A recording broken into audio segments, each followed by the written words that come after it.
Hey folks, it's Nate. Thanks for joining me at the art table again today. I'm back taking another look at Battle Angel Alita, and this is the penultimate volume. We've only got one more after this, so let's jump right into it. If you're not familiar with the story up to this point, I recommend just catching up on my previous videos. I really don't intend to go over a whole lot of it in detail here. We pick up pretty much where we left off. Alita has captured Chaos, which is the physical flesh and blood body that houses both personalities, Chaos, the psychometric, and Den, the giant centaur cyborg.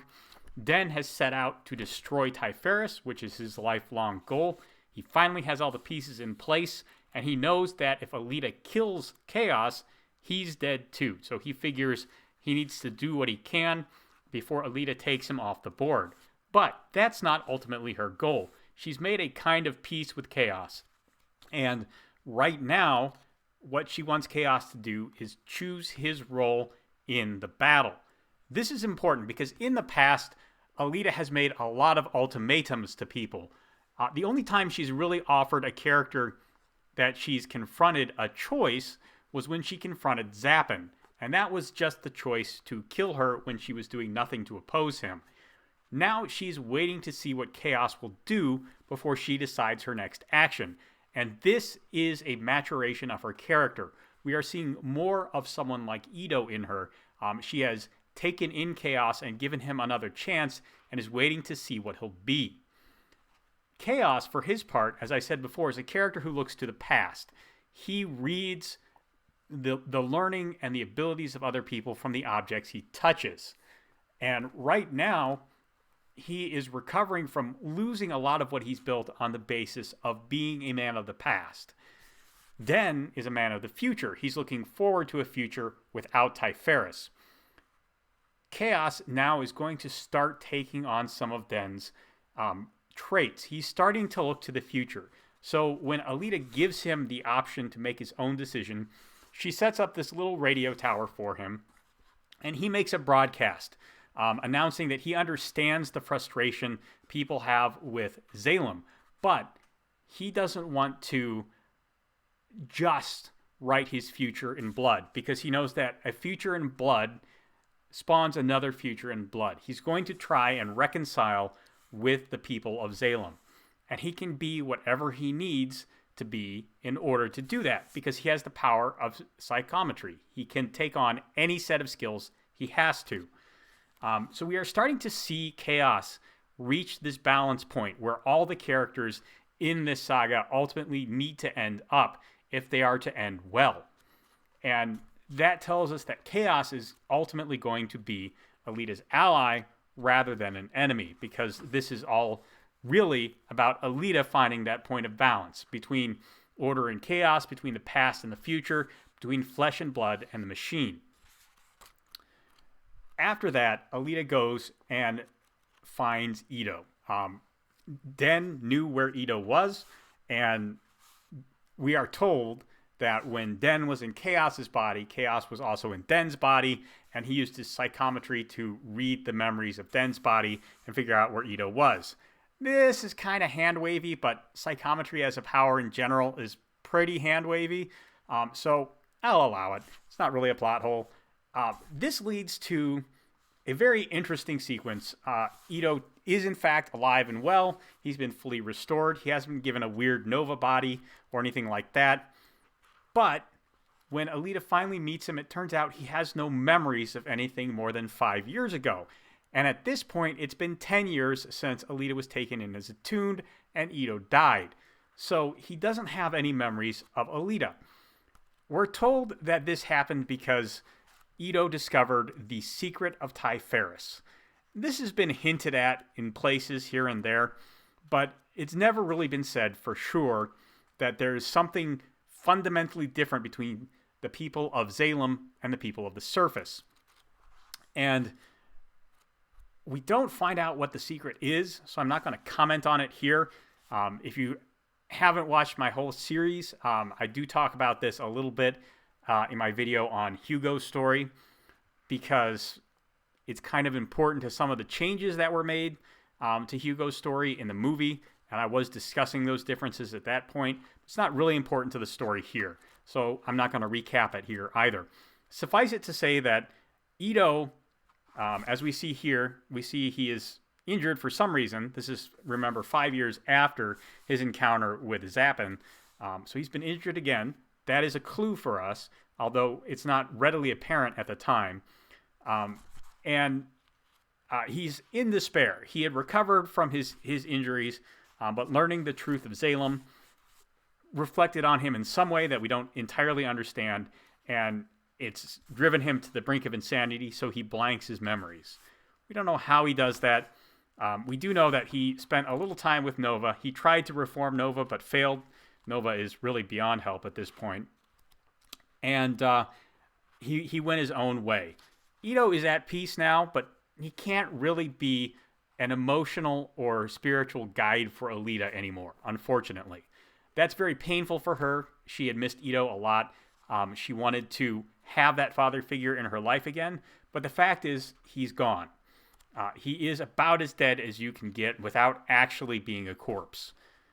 So Alita has to go her own way without him. And this is pretty important for her as a character. In order to develop into a balanced character, she cannot be relying on anyone else to provide her balance. I don't know as Ito had to be removed from her life entirely for that to be achieved, but this is kind of symbolic. It is typical in the hero's journey for the mentor to die in order to push the hero into the next stage of the journey. And while I don't think that's an ironclad necessity, I understand why symbolically this serves as a very important inflection point for Alita to change from someone dependent on others to provide her guidance to a person who is entirely independent. Now, after that, Alita gets knocked down again because we finally see something that has been hinted at coming to fruition. We've known for a while that Alita is a sample to the GIB in Tiferet, or in Zalem. And we finally find out what this sample is for when Lou comes in to work, and there's a whole bunch of other operators there. And it turns out they have built a mass production line of Alitas. They call these the AR series of tuned, R standing for replacement. These are Alita's replacements, and they all have these numbers on their foreheads. And one of them, the second one, is dispatched to get rid of Alita. This is kind of a final test. There's a pretty big showdown. It is pretty interesting what happens here because Alita basically loses to her copy. This is a sign that she is still out of balance, particularly after her meeting with Ito. She only survives because Lou makes the decision to destroy the uplink computer that AR2 is tied into. This causes her momentary shock and confusion, which creates an opening for Alita to recover from a very bad beating and destroy AR2. As a penalty for this, Lou is taken off the job, and we see her kind of being apprehended by this weird, I don't know what to call that machine. That is from the Medical Investigation Bureau, the MIB, which I originally thought the GIB was. So, turns out there is an MIB in Zalem, but not the one I was thinking of. After this encounter, we cut back to Chaos. Chaos has been on his way to meet his father, Desti Nova. He finds Nova at a place called the Granite Inn, which is basically an old nuclear missile silo that Nova has fortified and turned into his headquarters. Chaos confronts his father there, but he's not ready for the level of tricks that Nova can play, and he gets captured. Excuse me. We see some of Nova's tricks here.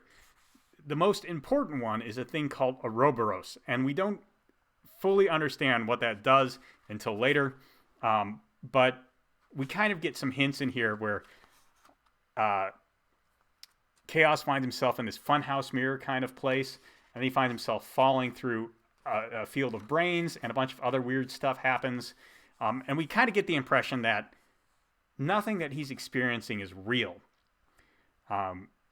But he does wind up passing out And this chapter ends with Alita arriving at the entrance to the Granite Inn. She lost her leg in the battle with AR2, along with an arm, so she shows up with this peg leg, kind of a nice touch of storytelling there. From there, we cut to Barjack. Barjack launches their attack on Zalem in the sky. They have this giant train cannon. They do a whole bunch of nifty, clever stuff.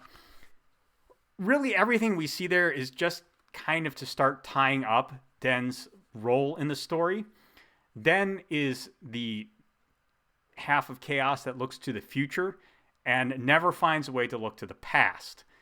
And that is his flaw. He can never ground himself in what's come before, so he's never going to be able to find a stable platform to attack the sky from.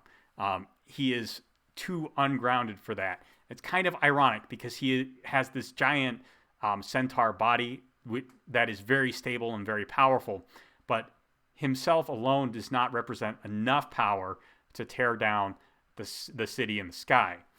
And it's interesting that we get all of this story told to us from the point of view of a journalist.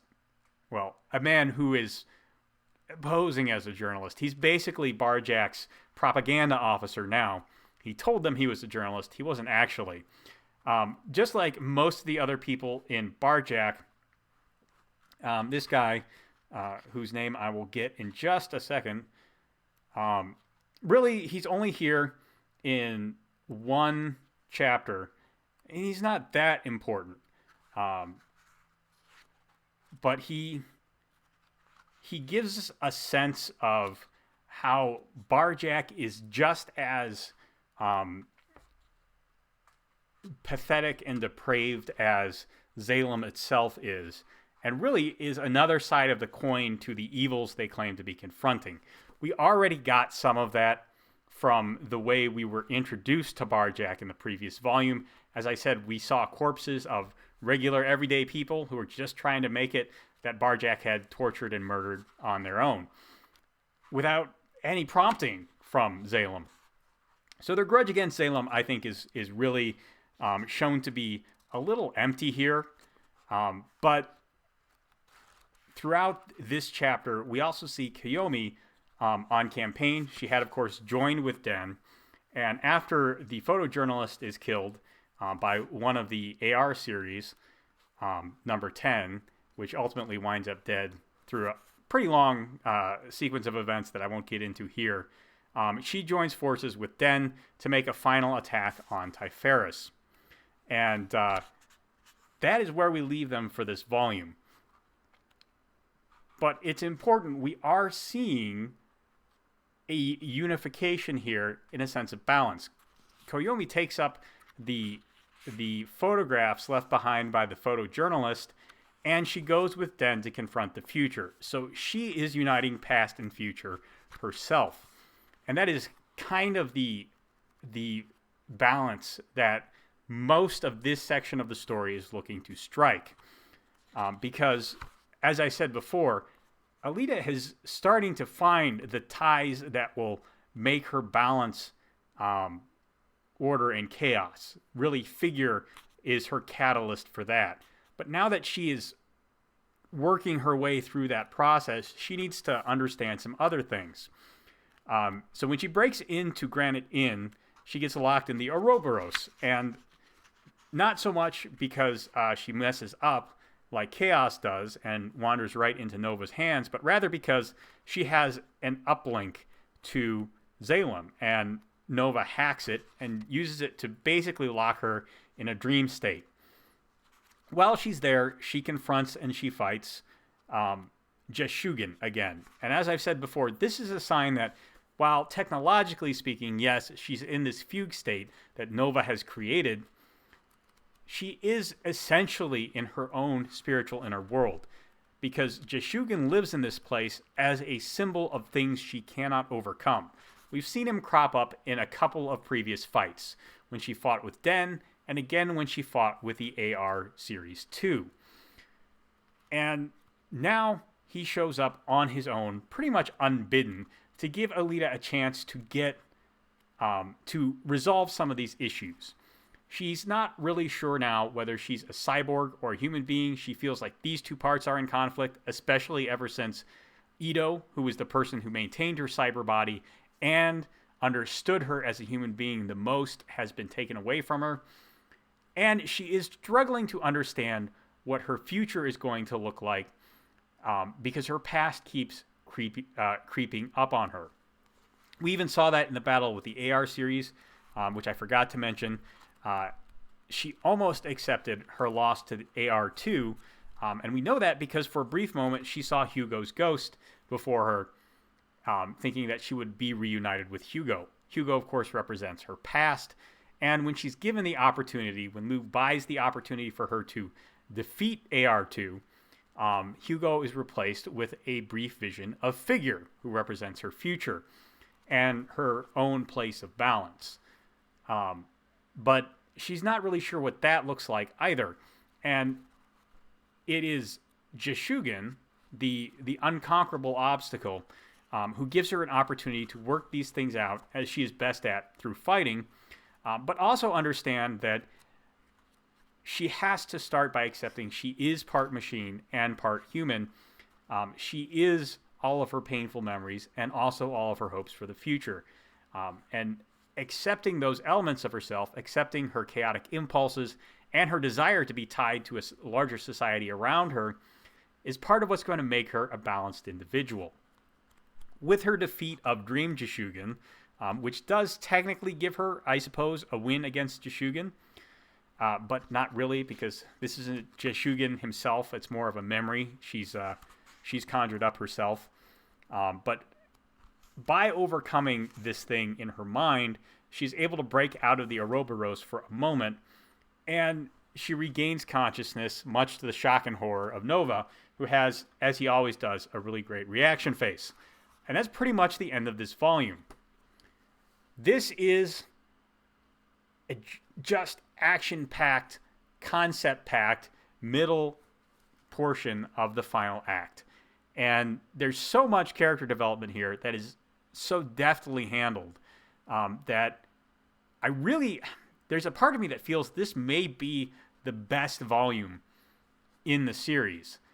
So maybe 8 here, and then volume 4 for the end of the Motorball arc, and finally volume 9. Volume 9, I have a lot of thoughts on. We'll talk about them later when I recap the whole series, but this volume does so much for so many different characters and shows how each of them kind of plays into this main theme of balancing contrasting forces that I hadn't even really noticed until I started doing this series and thinking about it, thinking about this story in this way. And my respect for this stage of the story has grown quite a bit. I'm really impressed with this, and I think it may be the best volume in the series as a standalone. Undoubtedly, the Barjack arc that spans volumes 6 through 9 is the best part of the series. I used to think it was Motorball, and Motorball does a lot, but it only does a lot for Alita. It doesn't do a lot for any other character. Well, except maybe Jishugen. Jishugen gets a lot of development in that arc, but he's really only in that arc, so he has to, I think. This arc does so much for so many different characters, including Chaos, who is introduced in this act, that I really think this may be Kishiro's execution on this concept at its pinnacle. And I'm really, really impressed with it. Even more now that I've gone back and read it for the first time in probably 5 years or so. So really great stuff, and I'm looking forward to discussing Volume 9 with you all, because that is a perfect capstone on Alita's story. But until then, let me know what you think down in the comments below. There's a like button and a subscribe button down there. You can use those as you see fit, and I'll talk to you later.